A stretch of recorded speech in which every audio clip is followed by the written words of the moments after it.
shouldn't be there. This is my room. What's that? I haven't filmed a video this week? Oh. Guess I should do that. You might have heard that soon we're going to be going back to church on our regular schedule.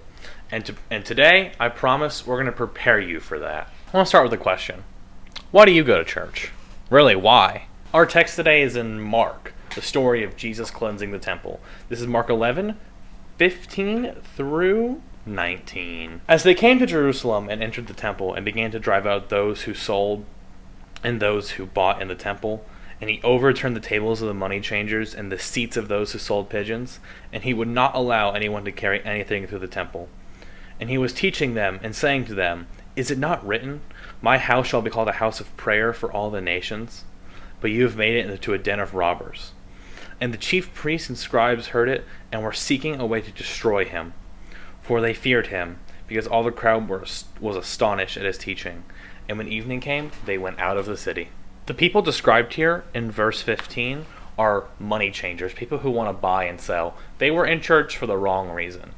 Kind of like a lot of televangelist. Let's use this as an opportunity to compare and examine your reason for going to church. If it is anything but what the text says in verse 17, calling it a house of prayer, or anything God wants you to do, like communion with believers or any of the normal practices at church, if it's anything besides that, then we need to react the way Jesus reacted in this text. His reaction is in verse 16. Entered the temple, and he overturned tables and drove it out.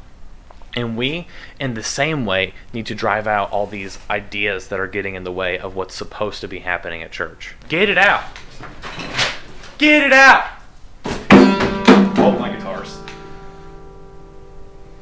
Don't worry, they're fine now.